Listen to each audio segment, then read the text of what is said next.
Hello po, ngayon po ituturo ko sa inyo kung paano mag-claim at mag-swap ng free crypto coin kay Orb. Yan po yung pinapakita ko, meron na po siyang Orb sa kanyang World app.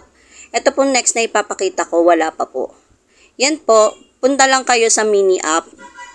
Tapos click nyo lang po yung coin sa baba. Tapos get nyo lang po yung Orb. Tapos open. Nakikita nyo po yung color blue. Click nyo lang po yung claim, then sign in. Tapos verify with ID. Then approve. Yan. Pag successful na po siya, click nyo lang po yung allow. Tapos yung close sa taas, punta na po kayo sa uno. Diyan nyo naman po isaswap siya sa WorldCoin. Tapos nakikita nyo po yung spend sa taas. Click nyo lang po yan, tapos piliin nyo po yung orb.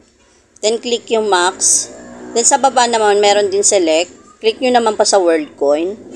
Then swap nyo po. Tapos allow ulit.